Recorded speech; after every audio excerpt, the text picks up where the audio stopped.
और जब पुकारते रहेंगे यहाँ गोकुल में, वृंदावन में, बरसाने में, ब्रज की रज में, तो फिर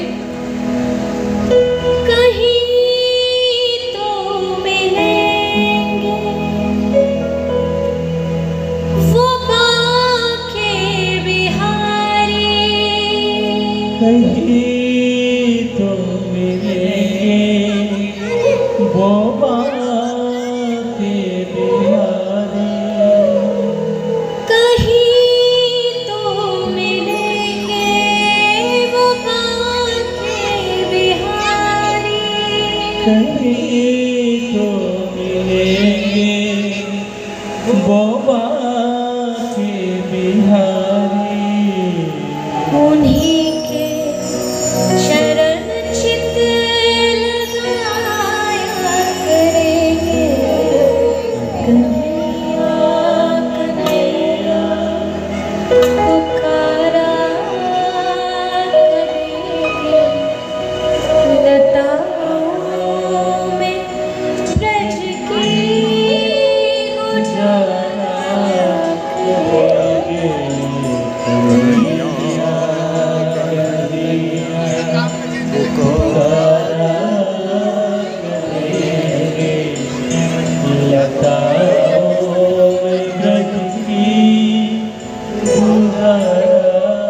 करेंगे, अगर तुमको ठाकुर जी मिल गए और मिल करके फिर भाग गए या तुम्हारी किसी बात से रूठ गए तो क्या करोगे? तो श्री आगे कहते हैं, जो रूठेंगे हमसे वो बांके बिहारी, जो रूठेंगे हमसे वो बांके बिहारी, जो रूठेंगे हमसे वो बांके बिहारी, जो रूठेंगे हमसे वो बांके बिहारी, शरण पड़ उन्हें हम मनाया करेंगे, कन्हैया कन्हैया पुकारा करेंगे, लताओं में ब्रज की गुजारा करेंगे, कन्हैया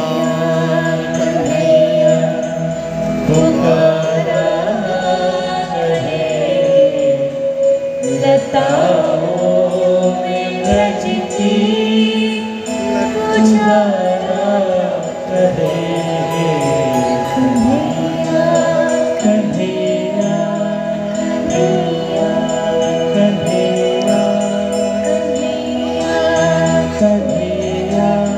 कन्हैया कन्हैया कन्हैया पुकारा करेंगे, लताओं में ब्रज की पुकारा करेंगे, जो रूठेंगे हमसे वो बांके बिहारी, शरण पड़ उन्हें हम मनाया करेंगे, उन्हें प्रेम डोरी से हम बांध लेंगे, तो फिर वो कहाँ भाग जाया करेंगे? कहाँ भागोगे? सूरदास जी गिरने वाले कुआं में, सो ठाकुर जी ने आके हाथ पकड़ लिया। हाथ पकड़ा तो बाबा सूर को लगा, ये कौन है तू? अरे बाबा, मैं पास के गांव को ग्वारिया को छोड़ा हूँ, यहाँ गैया चरावे आयो तो मैंने देखी तू आगे बढ़ रहे हो, आगे कुआं है तो कहीं कुआं में ना गिर जाए, सो मैंने हाथ पकड़ लियो। बाबा बोले, अच्छो अंधो हूँ, बाबरो ना हूँ, दिमाग है मुँह में। ये बता, आधी रात को कौन गाय चराने जाए, जरा बताइयो, मैं जानूं तू कौन है।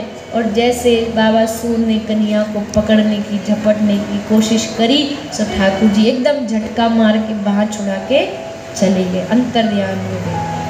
तब बाबा सूर ने कहा, बाहर छुड़ा के जात हो निर्बल जान के मोह, जानते हो अंधा है, कहाँ तक भगेगा हमारे पीछे, तो बाहर छुड़ा के झटक के चले गए। बाहर छुड़ा के जा तो निर्बल जान के मोए, हृदय से जाके दिखा तो मर्द जानूंगा तो। दिल से निकल के दिखा तब तो कुछ सच्चो मर्द जानू, वहां तो कोई छुड़ा के चला जाएगा। सो ये प्रेम डोरी से हम बांध लेंगे तो फिर वो कहाँ भाग जाया करेंगे। और प्रेम ही है जो भगवान को बंधन से बांध सकता है, और दूसरा कोई रास्ता नहीं।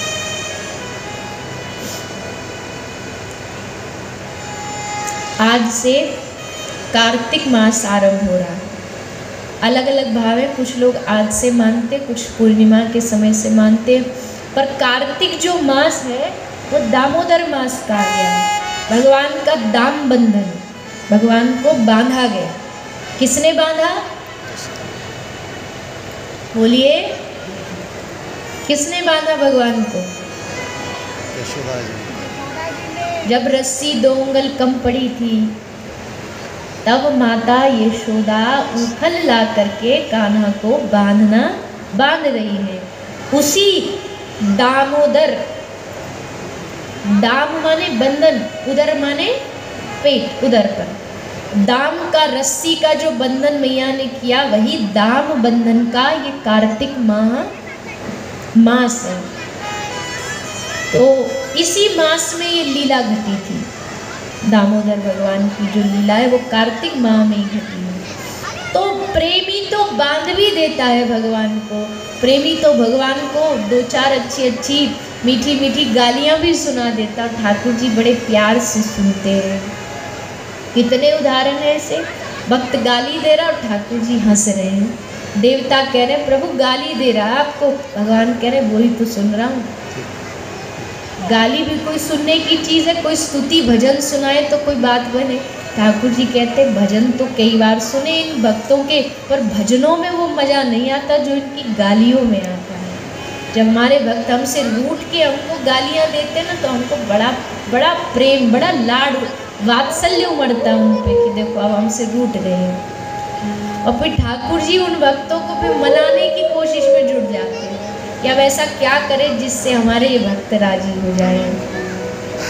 ऐसे भक्त वत्सल भगवान है, ऐसे भगवान के अनेकों भक्त का चरित्र ही भागवत जी है। ऐसे भगवान के परम भक्त हैं श्री ध्रुव महाराज।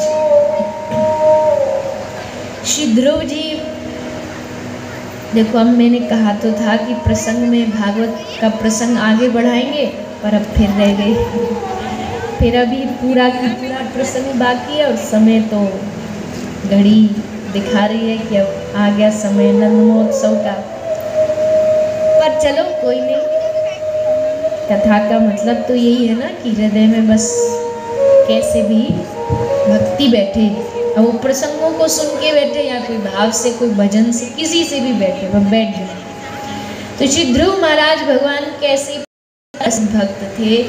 श्री ध्रुव जी 5 वर्ष की छोटी सी अवस्था में अपने पिता के गोद में बैठने की कोशिश कर रहे थे। पिता ने नाराज होकर के क्रोध में, जो दूसरी माँ थी उत्तानपाद की दूसरी पत्नी थी, उसने कान पकड़ के नीचे उतार दिया। ध्रुव जी को लगा इतना बड़ा अपमान हमारी माँ ने, मासी ने और हमारे पिता देखते रहे। आए माँ के पास, जोर जोर से रोने लगे। माँ ने कहा बेटा तेरे पिता तेरी माँ एकदम सही है, अगर तू इस राज्य का राजा बनना चाहता है तो वन में जा, भजन कर, भगवत प्राप्ति कर।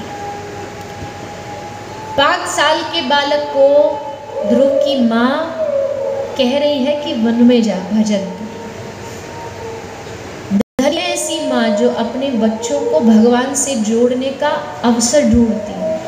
माता सुनीति जानती कि यही समय है, अभी लोहा गर्म है, इसमें हथौड़ा मारूंगी तो इसका जो हृदय है वो भगवान में जुड़ जाए। अगर सुनीति ये कह देती इसी जगह पर, अच्छा उत्तानपाद महाराज और उस सुरुचि की इतनी हिम्मत, मैं भी राजा की रानी हूँ, आधा राज्य मेरा है, ध्रुव मैं दिलवाऊंगी तुझको राज, तो आज ध्रुव जी की कथा नहीं सुनी जाती है।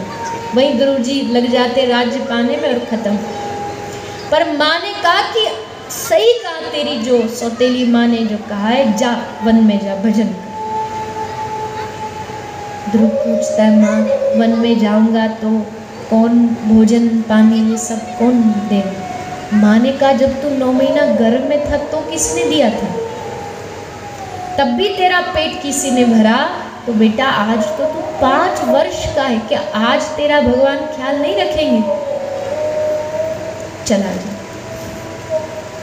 इतिहास में 3 माताओं ने छोटे बाल्यकाल में ही अपने बच्चों को जंगल में भेजा भक्ति के लिए। एक ध्रुव की माँ, एक इतिहास की एक बहुत बड़ी रानी हुई थी मदालसा रानी। रानी मदालसा जितने भी बालक होते, थोड़े समझदार होते, उनको वन में भेज देती भजन करने के लिए। और तीसरी एक और माँ हुई जिसने कहा, नाम आप बताना, जिसने कहा कि बेटा खबरदार अगर तू इस राज्य में रुका तो लोग कह रहे हैं कि तू रुक जा, तू अपनी माँ की सेवा कर, लेकिन वो माँ कह रही है कि नहीं, अगर तू मेरा सच्चा पुत्र है तो जा अपने भाई के साथ और इसके साथ जाके 14 वर्ष तक इसकी सेवा कर। माता सुमित्रा।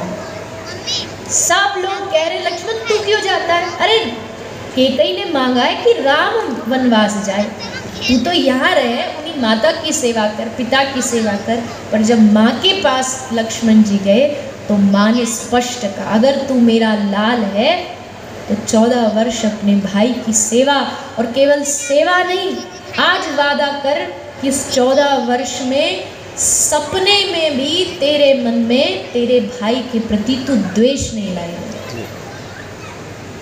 लक्ष्मण ने कहा, माँ 14 मैं भाई के प्रति तो द्वेष आएगा ही नहीं कभी, लेकिन सपने पर किसका अधिकार है? सपने में तो ये सूक्ष्म बुद्धि पता नहीं कहाँ से कहाँ चली जाती है, लेकिन मैं भी तेरा पुत्र हूँ। हे माँ, मैं तुझे वादा करता हूँ कि ये तेरा पुत्र लक्ष्मण 14 वर्ष तक वनवास में सोएगा ही नहीं, क्योंकि जब सोएगा नहीं तो सपना आएगा नहीं, और सपना आएगा नहीं तो द्वेष की तो बात दूर दूर तक नहीं। तो धन्य है वो माँ जो अपने बच्चों को भगवान से जोड़ने का काम। और देखो ये बात सच है, माँ चाहे तो अपने बच्चे को कुछ भी बना सकती है। माँ चाहे तो उसको राष्ट्रभक्त बना सकती है, भगवत भक्त बना सकती है, देशभक्त बना सकती है, और माँ चाहे तो उसको पैसा का भक्त भी बना सकती है। माफ़ करना, पर आजकल के माता पिता इन सबको बस यही लगता है कि बच्चे बढ़िया कमा लें, बढ़िया पैसा कमा लें, बढ़िया नाम रोशन कर दे, बस इतने तक ही। लेकिन माफ़ करना, बच्चे कोई ATM मशीन नहीं है कि वह पैसा पैसा पैसा, नौकरी नौकरी नौकरी करे। इतना करें कि उनको इतना पाँव पे खड़ा कर दो कि भैया अपनी जीविका तुम खुद चलाओ। पर सबसे पहले आवश्यकता है ये देखने की कि बच्चे में भक्ति के संस्कार हैं या नहीं। बच्चों पर तो हम खूब दोष दे देते, आज के युवा ऐसे, आज के युवा भगवान को मानते नहीं। पर ये पूछिए कि उन युवाओं का जो बाल्यकाल है, उस बचपन जब वो घर में थे तब से लेके उनके कॉलेज तक का जो ये समय, इसमें कितना आपने केवल उनके संस्कार पर ध्यान दिया। आजकल बच्चों के लिए मैथमेटिक्स के ट्यूशन है, साइंस के ट्यूशन है, हिस्ट्री के ट्यूशन है, आर्ट्स के ट्यूशन है, लेकिन भक्ति और संस्कार के लिए कितने ट्यूशन होते हैं? कौन देता है उनको ट्यूशन, भेजता है? ये जो सत्संग है ना, भक्ति का ट्यूशन। यहाँ पर भगवत भक्ति सिखाई जाती है, संतों के चरणों में भगवत भक्ति सिखाई, वहाँ लेकर के जाइए। पर यहाँ उल्टा है, बच्चों के कोई एग्ज़ाम चल रहे हो ना, माता पिता तभी कहते हैं कि बेटा जा हनुमान जी को ये चढ़ाया, क्यों? तू पास हो जाएगा। तो बच्चों को भी क्या पता, भगवान बस काम बनाने का एक स्थान है, जहाँ काम बनवाना हो तो पहुँच जाओ बस, बाकी सब चीज़ पे ध्यान देते। PTM होता है, बच्चों के बड़े बड़े स्कूल में आजकल काउंसलर होते हैं, अंग्रेज़ी मीडियम जो अच्छे हाई स्टैंडर्ड के स्कूल है उसमें काउंसलर रखे जाते हैं, लेकिन भगवत भक्ति का कोई काउंसलर नहीं। इसलिए बच्चे पढ़ लिख तो खूब जाते हैं, पर उनकी शिक्षा उनके जीवन में संस्कार नहीं ला पाते। पढ़ाई तो इतनी है कि पूछो मत महाराज। आप जो 12वीं 12वीं तक जा कर के पढ़ते होंगे, आजकल वो बच्चों को पहली दूसरी से पढ़ाना शुरू कर दिया जाता है। ऐसा बस्ता लाद करके 5 साल का बालक घर से निकलता रोता रोता। शिक्षा का मतलब समझिए, ऐसी शिक्षा ना हो जिसको बच्चे भी देख के घबरा जाए कि बस यहाँ तो बराबर रटो रटो, ये याद करके, वह रटना ही रटना या कुछ और भी है। शिक्षा पद्धति में बदलाव होना चाहिए। अगर नहीं होगा तो धीरे धीरे बच्चे में बाहर से तो जैसे वो चाकू को आप आगे से तो शार्प कर दो, पर